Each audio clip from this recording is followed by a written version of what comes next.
Hello, students of class 8th. Today we are going to learn about writing a narrative essay. How to write a narrative essay. It is a writer's workshop topic from chapter 7, A Lumber Room. A narrative essay is like a story. एक narrative ऐसी एक story की जैसा होता है. उसमें एक अपना पर्सनल एक्सपीरियंस होता है या एक ऐसी एक्सपीरियंस होती है, ऐसी इंसिडेंट होती है जिसने हमारी लाइफ को चेंज किया हो, या फिर हमें अगर क्रिएटिव वेज में अपने आप को एक्सप्रेस करना है तो हम नैरेटिव ऐसे के थ्रू कर सकते हैं.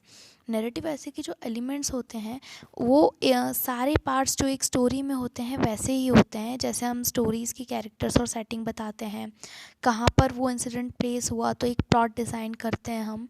एक बिगनिंग होनी चाहिए, उसमें एक मेन प्रॉब्लम या कन्फ्लिक्ट होनी चाहिए और उसका एक सोल्यूशन होना चाहिए. उसमें एक थीम होती है या एक मैसेज होता है कि हमने ये एक्सपीरियंस बताने के लिए क्यों चूज़ किया इस इंसिडेंट को. तो एक ऐसा मैसेज होता है. पॉइंट ऑफ व्यू अगर हम देखें नैरेटिव ऐसे का, तो नैरेटिव ऐसे हमेशा एक फर्स्ट पर्सन की तरफ से बोले जाते हैं. मतलब आई की तरफ से, मतलब हमारे साथ कोई इंसिडेंट हुआ तो उसकी तरफ से बोला जाता है. Characters and setting. तो कैरेक्टर्स को बिल्ड करना हमने पहले भी पढ़ चुका है डिस्क्रिप्टिव राइटिंग में. तो नैरेटिव ऐसे स्ट्रॉन्गर बनता है जब हम लोगों के बारे में, प्लेसेस के बारे में या उनके एक्शंस के बारे में डिस्क्राइब करते हैं.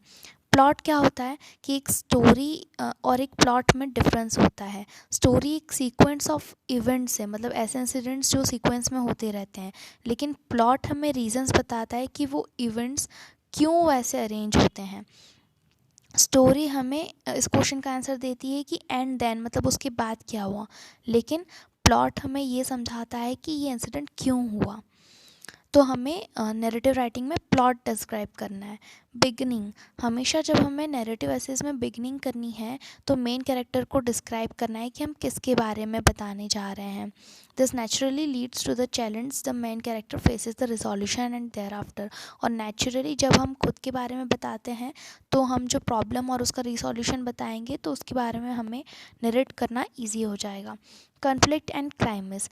बिना कन्फ्लिक्ट के, मतलब बिना किसी प्रॉब्लम की कोई स्टोरी बन ही नहीं सकती. इसलिए हमेशा इंसिडेंट में, किसी भी स्टोरी में चैलेंज और उस चैलेंज को रीच करना तो क्लाइमेक्स होता ही है. रिजोल्यूशन मतलब कि हम उस इंसिडेंट को लेकर हैप्पी हैं, सैड हैं, या जो भी एंडिंग है तो हम उसका सॉल्यूशन बताते हैं कि क्या एंड में क्या हुआ, व्हाट्स द एंडिंग. सो वो हमारा रिजोल्यूशन हो जाता है. और थीम जो है वो हमारे ऐसे वैल्यूएबल थॉट्स और आइडियाज़ को लेकर होनी चाहिए जिस पे हमारा नैरेटिव ऐसे बना हुआ है. तो नैरेटिव ऐसे को लिखने की जो ट्रिक्स हैं वो हैं कि हमें हमेशा क्लियर और कंसाइज, मतलब ज़्यादा लॉन्ग सेंटेंसेस यूज़ नहीं करना है, छोटी लैंग्वेज यूज़ करना है और क्लियर स्टेटमेंट्स होने चाहिए. हम जब राइटिंग लिखते हैं तो हमें एज विविड मतलब कि डिफरेंट तरीके से उन प्रॉब्लम्स को क्रिएटिवली बनाना है और उस राइटिंग को इंटरेस्टिंग बनाना है, ताकि उस प्लॉट को जो हम रीडर्स हैं वो भी अच्छे से समझ सकें. एक एग्ज़ाम्पल दे रखा है, my first day at school. तो ये आपका एक नैरेटिव ऐसे है फर्स्ट डे एट स्कूल का. ये भी आपको कॉपी में लिखना है. You have to write this ऐसे एंड अंडरस्टैंड दिस ऐसे फर्स्ट डे एट स्कूल. और इसके इंसिडेंट्स को देखते ही आपको लेट्स ट्राई 10 का question number 1, my most memorable journey के ऊपर एक नैरेटिव ऐसे लिखना है. आपको एक एग्ज़ाम्पल में नैरेटिव ऐसे दिया हुआ है, जैसे कि ये माई मोस्ट मेमोरेबल जर्नी का ऐसे दिया हुआ है. ये ऐसे है जहाँ पर एक ट्रेन जर्नी के बारे में एक इंसिडेंट है. ट्रेन जर्नी के बारे में आई यानी कि फर्स्ट पर्सन ही बता रहा है, तो हमें ये जर्नी को डिस्क्राइब करना है. This is your essay for the first one, that my memorable journey. Train journey है. और उसके बाद में in your practice book there is a narrative essay of 250 words on the topic a true friend. तो ये 2 questions आपके लिए homework में हैं. आपको अ ट्रू फ्रेंड पे एक होमवर्क लिखना है.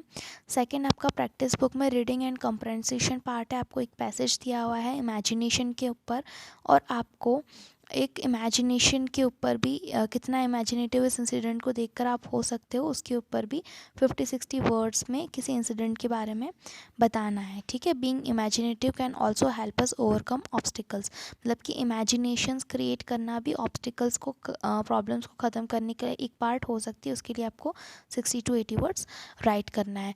सो इसमें ज़्यादा नहीं राइट करना है, आपका होमवर्क में सिर्फ एक डिस्क्रिप्टिव ऐसे है और ट्रू फ्रेंड के ऊपर, और ये जो ऐसे है माय मेमोरेबल जर्नी, ये आपको अपनी कॉपी में लिखना है। All the best students, right and study carefully.